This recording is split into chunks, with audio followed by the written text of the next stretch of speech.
السلام عليكم ورحمة الله وبركاته. الحمد لله رب العالمين والصلاة والسلام على سيدنا محمد وعلى آله وصحابه واتباعه أجمعين، أما بعد. أعوذ بالله من الشيطان الرجيم. بسم الله الرحمن الرحيم. إنما أموالكم وأولادكم فتنة. وقال نبينا محمد رسول الله صلى الله عليه وسلم: أدبوا أولادكم فأحسنوا أدبهم، أو كما قال عليه الصلاة والتسليم. صدق الله مولانا العظيم وصدق رسوله النبي الكريم، ونحن على ذلك من الشاهدين والشاكرين، والحمد لله رب العالمين. எல்லா புகழும் அல்லாஹ் ஒருவனுக்கே உரித்தாகுக.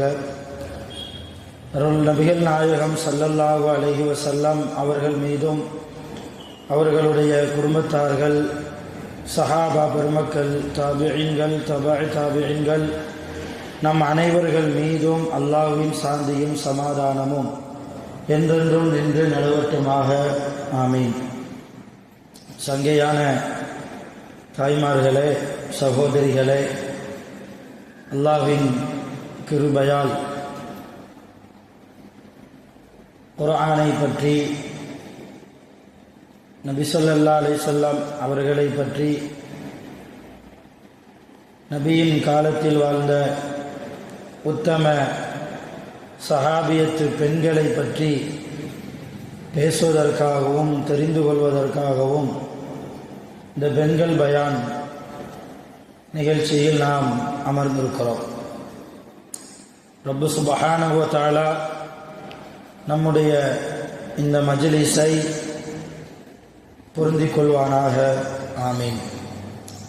சங்கையான தாய்மார்களே, கடந்த வாரம் ஒரு பெண் மனைவியாக ஆகிற போது தன் கணவனுடைய விஷயத்தில் எப்படி நடந்து கொள்ள வேண்டும், எப்படி இருக்கக்கூடாது என்பதையெல்லாம் சில விளக்கங்களை நாம் தெரிந்து கொண்டோம். இந்த வாரம் பெண்கள் அனைவர்களுமே நீங்கள் தாய்மார்களாக இருப்பதால் உங்களுடைய குழந்தைகள் விஷயத்தில், பிள்ளைகள் விஷயத்தில் நாம் எப்படி இருக்கிறோம், எப்படி இருக்க வேண்டும் என்பதை குறித்து சில பிரயோஜனம் தரக்கூடிய விஷயங்களை பேசுவதற்கும் கேட்பதற்குமாக நாம் அமர்ந்திருக்கிறோம். அருமையான தாய்மார்களே, சகோதரிகளே, முதலாவதாக குழந்தைகள் என்பவர்கள் அல்லாஹ்வுடைய அன்பளிப்பு.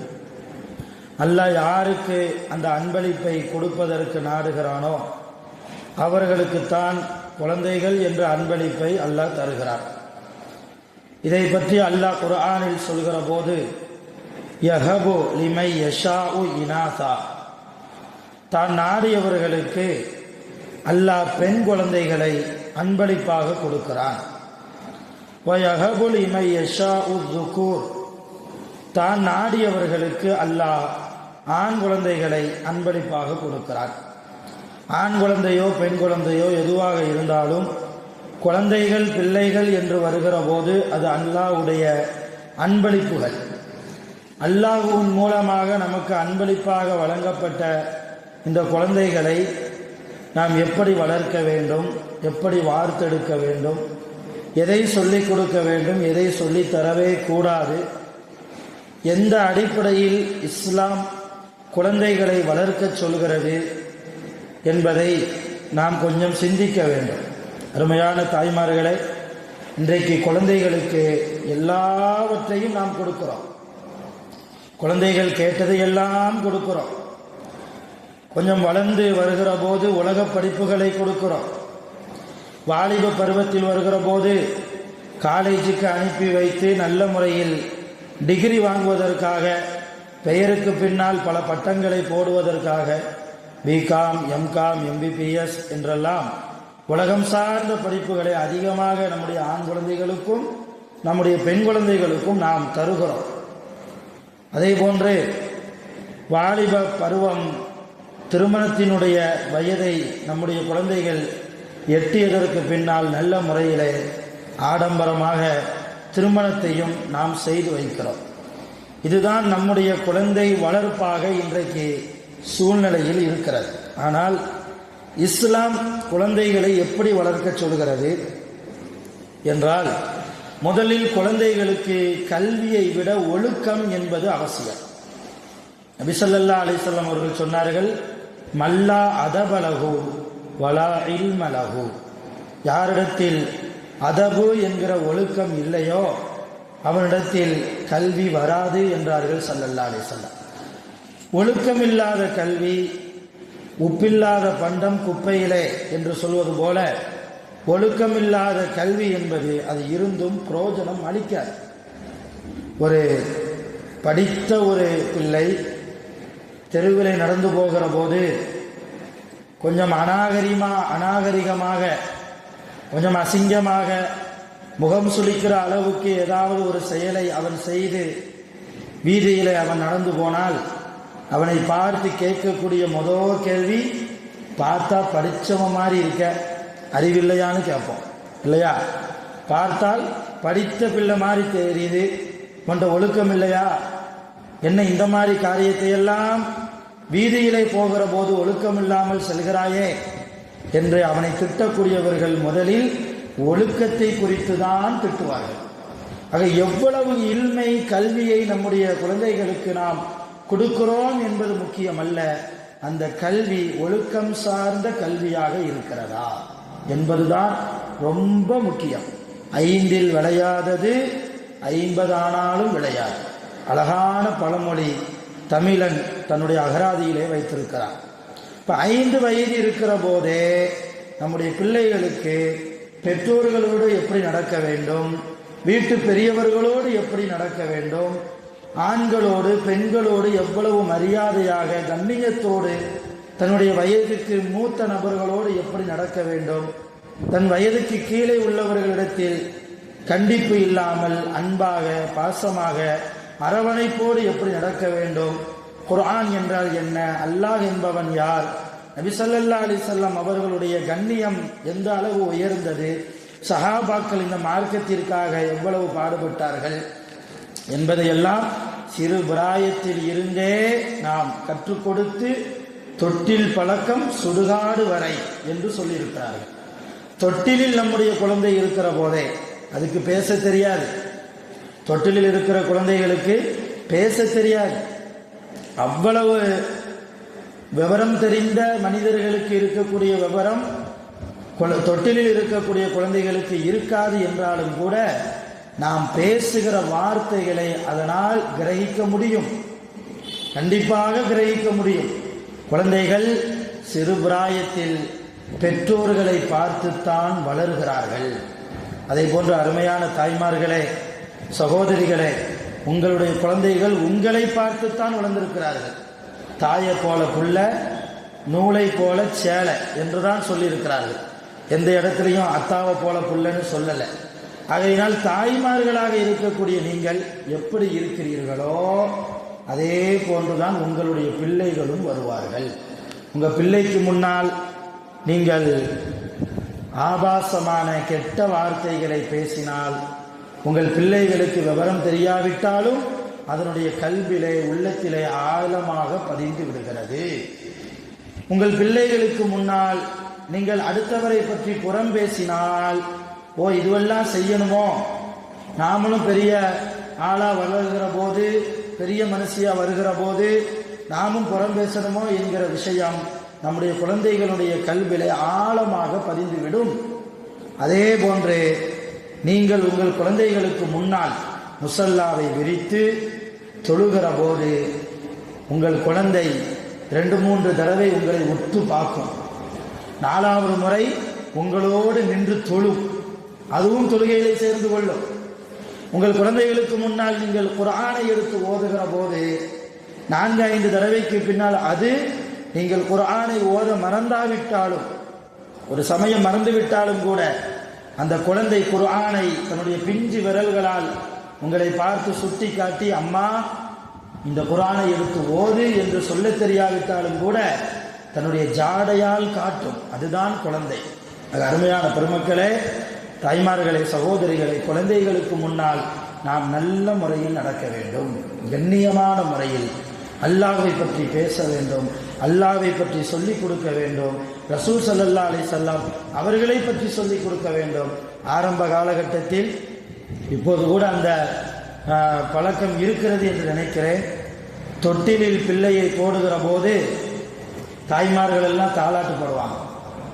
லா இலாஹ இல்லல்லாஹ் முஹம்மதுர் ரசூலுல்லாஹ் என்று சொல்லி தாலாட்டு பாடுவாங்க. எதுக்காக? லா இலாஹ இல்லல்லாஹ்னா அந்த பிள்ளைக்கு அர்த்தம் தெரியுமா? அந்த குழந்தைக்கு அல்லாஹ்னா யாருன்னு தெரியுமா? முஹம்மதுனா யாருன்னு தெரியுமா? தெரிய வாய்ப்பே இல்லை. இருந்தாலும் கூட தொட்டிலில் தூங்குகிற நேரத்திலும் கலிமாவை சொல்லி தூங்க வைத்தவர்கள் நம்முடைய தாய்மார்கள், சகோதரிகள். அதே போன்று ஹஸ்பி ரப்பி ஜல்லல்லாஹ் மாஃபி கல்வி கைருல்லாஹ் நூறு முஹம்மது ஸல்லல்லாஹ் ஹக்கு லா இலாஹ இல்லல்லாஹ். தனக்கே உரித்தான பாணியில் அந்த பெண் தாலாட்டு பாடி ஒரு ராகத்தோடு அந்த தாய் தன்னுடைய குழந்தையை தொட்டிலில் போட்டு தாலாட்டுவதை நாம் பார்த்திருக்கிறோம். என்ன அர்த்தம்? ஹஸ்பி ரப்பி ஜல்லல்லாஹ், மிக கண்ணியமான அல்லாஹ் என்னுடைய ரப்பு, எனக்கு போதுமானவன். மாஃபி கல்வி கைருல்லாஹ், அல்லாவை தவிர வேறு யாருமே என்னுடைய கல்வில இல்லை. நூறு முஹம்மது ஸல்லல்லாஹ், அல்லாஹ்வுடைய தூதர் நபி ஸல்லல்லாஹு அலைஹி வஸல்லம் முஹம்மத் அவர்கள் மிகப்பெரிய ஜோதியாக, ஒளியாக இருக்கிறார்கள். ஹக்கு லா இலாஹ இல்லல்லாஹ், அல்லாஹ் தான் கடவுள் என்பதுதான் நிதர்சனமான உண்மை. இதுதான் இந்த அரபி சொல்லுக்கு அர்த்தம். இந்த அர்த்தம் அந்த குழந்தைகளுக்கு விளங்குமா? எதுவுமே விளங்காது. இருந்தாலும் கூட நம்முடைய தாய்மார்கள், நம்முடைய சகோதரிகள் தங்களுடைய பிள்ளைகளை தொட்டிலில் போட்டு தூங்க வைக்கிற போதும் அல்லாஹ்வை பற்றி பேசி தூங்க வைத்தார்கள். ரசூல் என்றால் யார், முஹம்மது என்பவர் யார் என்பதை சொல்லிக் கொடுத்து தூங்க வைத்தார்கள். பெரும்பான்மையான ஊர்களில் சில பழக்கம், தொட்டிலில் போடுகிற போது தாலாட்டு பாடுவார்கள் தாய்மார்கள். அவுதோடு பிஸ்மி சொல்லி ஆரம்பம் செய்ததெல்லாம் தவறுவதில்லை என்று தவக்குள் செய் என் கண்மணியே, இதே ராகத்தோடு படிப்பார்கள். அவுதோடு பிஸ்மி சொல்லி, அவுது பில்லாஹி மினஷ் ஷைத்தானிர் ரஜீம் பிஸ்மில்லாஹிர் ரஹ்மானிர் ரஹீம், எந்த காரியத்தை செய்யறதா இருந்தாலும் நீ அவுது பில்லா சொல்லு, பிஸ்மில்லா சொல்லு. அப்படி சொல்லி ஒரு காரியத்தை செஞ்சினா அந்த காரியம் ஒருபோதும் தவறி போவாது, தவறாது என்று தவக்குள் செய். தவக்குள்னா என்ன? நம்பிக்கை. அவுது பிஸ்மி சொல்லி செஞ்சா அந்த காரியம் தடைபடாது, மிக சரியாக நடக்கும், அல்லாஹ் அந்த காரியத்தை நடத்தி தருவான் என்று நம்பிக்கை வை என்று தொட்டிலில் பிள்ளையை போட்டு ஆத்துகிற போது, தூங்க வைக்கிற போதே இது போன்ற வார்த்தைகளை சொல்லி, அருமையான பெருமக்களை, குழந்தை அழுவுமா, குழந்தை அழுவுமா தூக்கத்துக்கு தொட்டில இருந்து. அப்ப தாய்மார்கள் எப்படி படிப்பாங்க தெரியுமா? நபி ஸல்லல்லாஹு அலைஹி வஸல்லம் அவர்களுடைய முகத்தை பார்க்காமல் வாடி போய் நீ அழுகிறாயோ? நபி ஸல்லல்லாஹு அலைஹி வஸல்லம் அவர்களுடைய முகத்தை பார்க்காமல் இருக்கிறோமே என்று வாடி போய் அழுகிறாயோ? காண கிடைக்காத நபி தூதர் ஸல்லல்லாஹு அலைஹி வஸல்லம் அவர்களை பார்க்காமல் இருக்கிறோமே என்று நினைத்து அழுகிறாயோ? கவலைப்படாதே, நிம்மதியாக தூங்கு என் கண்மணியே என்றெல்லாம் சொல்லி தாய்மார்கள், எனக்கு சரியா வார்த்தை தெரியல, அர்த்தத்தை மட்டும் சொல்றேன் உங்களுக்கு. இப்ப எந்த அளவு நம்முடைய முன்னோர்கள், நம்முடைய உம்மம்மாக்கள் எல்லாம், அத்தம்மாக்கள் எல்லாம் இல்லையா, மிக சிறந்த முறையில் குழந்தைகளை தொட்டிலில் இருக்கிற போதே அல்லாஹ்வை சொல்லிக் கொடுத்து, ரசூலை சொல்லிக் கொடுத்து, மார்க்கத்தை பற்றி சொல்லிக் கொடுத்து, ஆன்மீகத்தையும் சொல்லிக் கொடுத்திருக்கிறார்கள். நாம் அந்த தாலாட்டு பாடலை படிக்கிற போது, உலமாக்களின் மூலமாக கேள்விப்படுகிற போது மிக ஆச்சரியமாக இருக்கிறது. தாய்மார்கள் சொல்லுவாங்களாம், தொட்டுள்ள பிள்ளையை போட்டு ஆட்டுகிற போது 5, 6க்கு அப்பாலே, 5க்கும் 6க்கும் அப்பாலே இருக்கிற ரகசியத்தை அறிந்து உணர்ந்து நித்திரை செய் என்று படிப்பார்களாம். 5க்கும் 6க்கும் அப்பாலே இருக்கிற ரகசியத்தை அறிந்து உணர்ந்து நீ என்ன செய், நித்திரை செய். நித்திரைனா தூக்கம், உறங்கு அப்படின்னு படிப்பாங்க. அது என்ன 5, 6? ஈமான், இஸ்லாம்.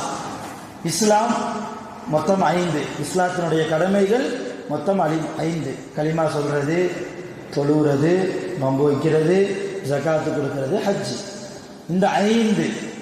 6னா என்ன? ஈமான். 6 விஷயத்தை ஈமான் கொள்ளணும். அல்லாஹ்வை ஈமான் கொள்ளணும், ரசூலை ஈமான் கொள்ளணும், மலக்குமார்களை ஈமான் கொள்ளணும், அல்லாஹ்வுடைய வேதங்களை ஈமான் கொள்ளணும், இல்லையா? நன்மை தீமை எல்லாமே அல்லாஹ்வின் பக்கம்தான் வருது, அல்லாஹ் தான் அதை தர்றான் என்பதை ஈமான் கொள்ளணும், கியாமத்தை ஈமான் கொள்ளணும். இப்படி ஒரு 6. அப்ப இந்த 5, 6க்கு அப்பாலே இருக்கிற ரகசியத்தை, அது என்ன ரகசியம்? அதுதான் ஆன்மீகம். அது என்ன ஆன்மீகம்? நபி ஸல்லல்லாஹு அலைஹி வஸல்லம் அவர்கள் சஹாபாக்களோடு இருக்கிற போது ஒரு மனிதர் வந்தார். வெள்ளை ட்ரெஸ் உடுத்திட்டு வர்றார். அபூ ஹுரைரா ரலியல்லாஹு அன்ஹு அவங்க இந்த ஹதீஸை அறிவிக்கிறாங்க.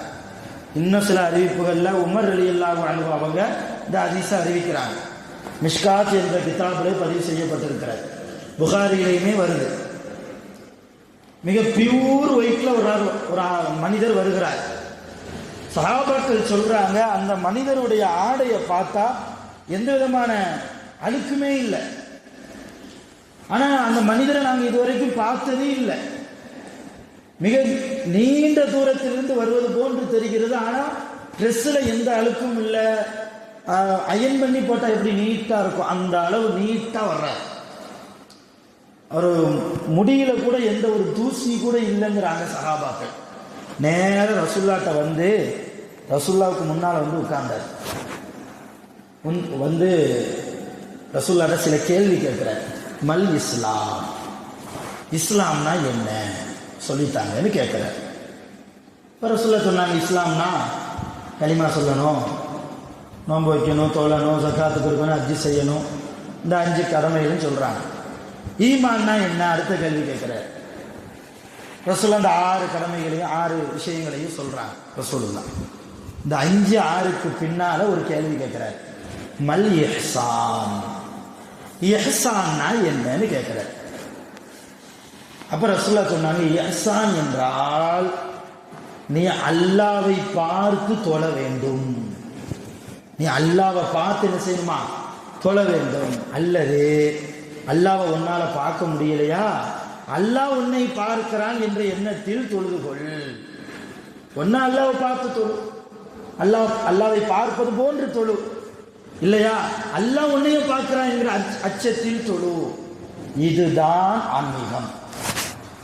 இதுதான் 5, 6க்கு அப்பாலே. இந்த ஹதீஸை தான் 2 அடியில தாய்மார்கள் சுருக்கி எங்க படிச்சாங்க? கொள்ளைய தொட்டுள்ள போட்டு ஆட்டுகிற போதே, தாலாட்டு படிக்கிற போதே இந்த ஆன்மீகத்தையும் சொல்லி கொடுத்து படிச்சாங்க. இன்னைக்கு பிள்ளைய தூங்க வைக்கிறதுக்கு நம்ம செல்போனை கொடுக்கிறோம், இல்லையா? ரைஸ் பாட வைக்கிறோம், அல்லது டிவி ஆன் பண்ணி விட்டுடுறோம், அல்லது நம்ம கலிமா சொல்றதுக்கு பதிலா செல்போன்ல ஏதாவது சூறாவை வச்சு அல்லது கலிமா வச்சு அல்லது அரபி சார்ந்த பைத்துகளை பாட்டுகளை ஓட விட்டு பிள்ளை பக்கத்தில் வச்சிடறோம், கேட்டுட்டே தூங்குவான்னு சொல்லி. இப்போ எப்படி ஈமான் வரும் பிள்ளைகளுக்கு? எப்படி நம்முடைய குழந்தை இஸ்லாத்தின்படி வளருவார்கள்? எப்படி நம்முடைய குழந்தைகளுக்கு தக்குவா என்பது முழுமையாக வரும்? அருமையான தாய்மார்களே, சகோதரிகளே, குழந்தை வளர்ப்பு விஷயத்தில் அத்தாவை விட, அத்தாமார்களை விட அம்மாமார்களுக்குத்தான் அதிகமான பங்கு உண்டு. ஒரு குழந்தை எப்படி வளருகிறான் என்பதில் தாய்மார்களாக இருக்கக்கூடிய உங்களுக்குத்தான் நிறைய பங்கு உண்டு. அத்தா என்ன செய்வார்? வெளியே போவார், சம்பாதிப்பார், குடும்பத்தை காப்பாற்றுவார், மனைவி பிள்ளைகள் சாப்பிட வேண்டுமென வெளிநாட்டுக்கு போய் உழைப்பார். 20 வருஷம் 30 வருஷம் 40 வருஷம் 50 வருஷம் எல்லாம் வெளிநாட்டில் இருந்து 1000 லட்சமாக சம்பாதிச்சு கொண்டு வருவார். அதுதான் அவரால் செய்ய முடியும். வீட்டில் உங்கள் குழந்தைகளை உங்களுடைய கண்காணிப்பில் வைத்திருக்கக்கூடிய தாய்மார்களாக இருக்கக்கூடிய நீங்கள் உங்கள் குழந்தைகளுக்கு பிரதான பொறுப்புதாரிகள். நீங்கள் அல்லாஹ்விடத்தில் கேள்வி கணக்கு கேட்கப்படுவீர்கள். உங்கள் பிள்ளைகளை நீங்கள் எப்படி வளர்த்தீர்கள்? குல்லுக்கும் மஸ்ஊலுன் அன் ரஅய்யதிஹி ரசூலுல்லாஹ் சொன்னாங்க. ஒவ்வொரு பொறுப்புதாரியும் தன்னுடைய பொறுப்பை பற்றி அல்லாஹ்விடத்தில் கேள்வி கணக்கு கேட்கப்படுவார்.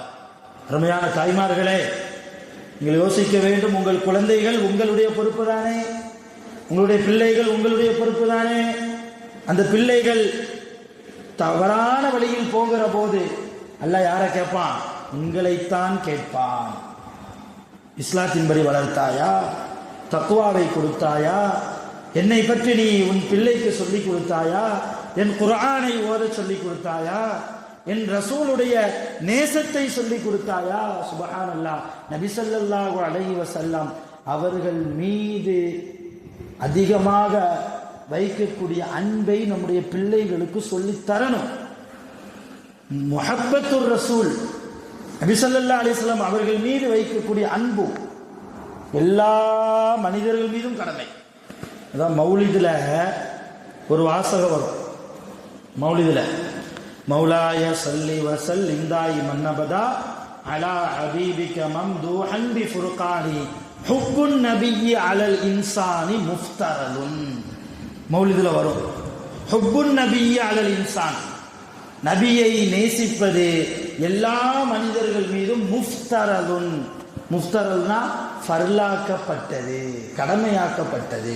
எப்படி தொழுவது கடமையோ, நோன்பு வைப்பது கடமையோ, ஜகாத்து அளவு உள்ளவர்கள் ஜகாத்து கொடுப்பது கடமையோ, வசதி வாய்ப்பு இருப்பவர்களுக்கு எப்படி ஹஜ்ஜி செய்வது கடமையோ, அதே போன்று எல்லா மனிதர்களும் ஆண்களும் பெண்களும் சிறியவர்களும் பெரியவர்களும் நபி ஸல்லல்லாஹு அலைஹி வஸல்லம் அவர்களை நேசிப்பது கடமை.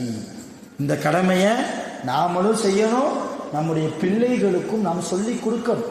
வரலாறுல பார்க்குறோம், நபிகள் நாயகம் ஸல்லல்லாஹு அலைஹி வஸல்லம் மக்காவிலிருந்து மதீனாவுக்கு வந்தாங்க. ஹிஜ்ரத் செஞ்சு வந்து மதீனால ஒரு வீட்டில் தங்கியிருக்கிறாங்க. அபு அய்யூபுல் அன்சாரி ரலியல்லாஹு அன்ஹு அவங்களுடைய வீட்டில் நபி ஸல்லல்லாஹு அலைஹி வஸல்லம் அவர்கள் தங்கியிருந்தார்கள். இப்போ மதீனாவில் இருக்கிற எல்லா பெண்களும் ஆண்களும் நபி ஸல்லல்லாஹு அலைஹி வஸல்லம் நம்ம ஊருக்கு வந்திருக்காங்க என்பதை தெரிந்து எல்லாரும் ரசூலுல்லாஹ்வை பார்க்க போனாங்க. எல்லாரும் பார்க்க போறாங்க. அப்படி பார்க்க போகிற போது சும்மா போக முடியாது இல்லையா, ஏதாவது ஒரு அன்பளிப்பு பொருளை வாங்கிட்டு போனாங்க.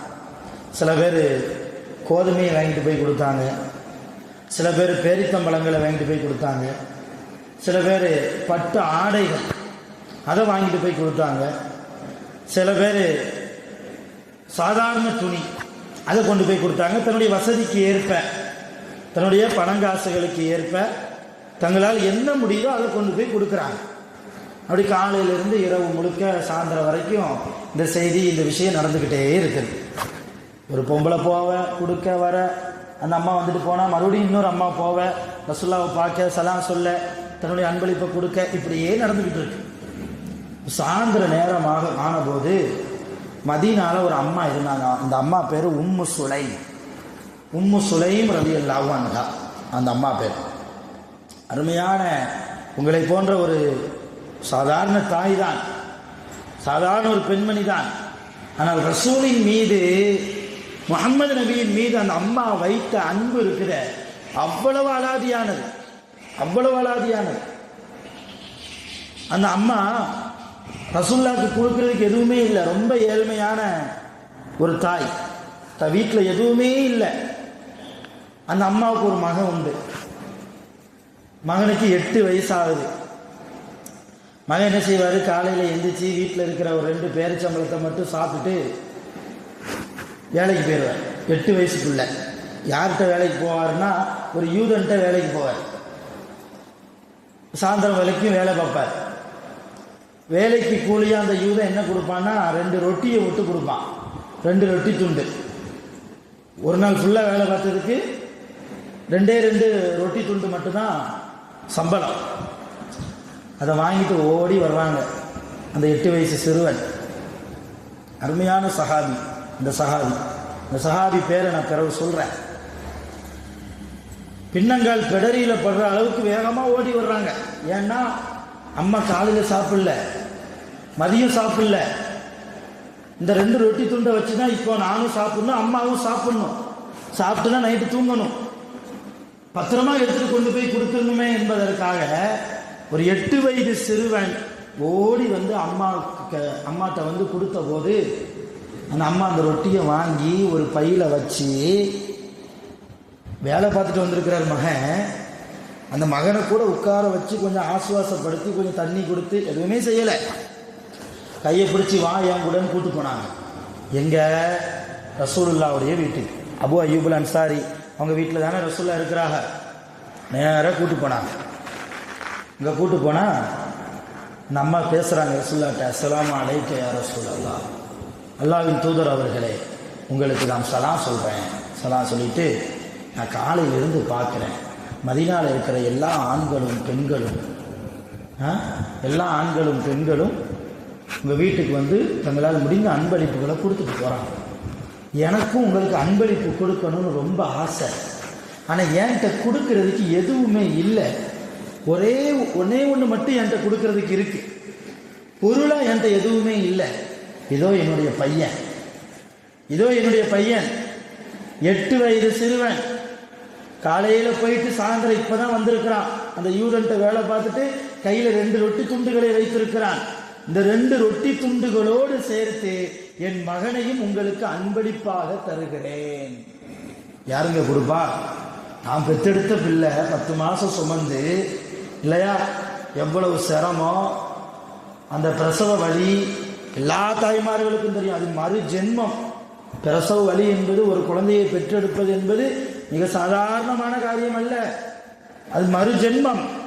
அவ்வளவு தூரம் கஷ்டப்பட்டு சிரமப்பட்டு ஒரு குழந்தையை பெற்றெடுத்து அந்த குழந்தையை 8 வயசு வரைக்கும் வளர்த்து ரசூலுல்லாவுக்கு அன்பளிப்பாக கொடுப்பதற்கு எந்த தாய்க்கு மனம் வரும்? ஆனா அந்த அம்மாவுக்கு மனம் வந்தது. ஏன்? தன் பிள்ளையை விட எனக்கு ரசூல் தான் முக்கியம், எனக்கு முஹம்மது நபியின் மீது வைத்திருக்கிற அன்புதான் என் பிள்ளையை விட எனக்கு பெரியது. அப்படி 8 வயசுல ஒப்படைச்சிட்டாங்க.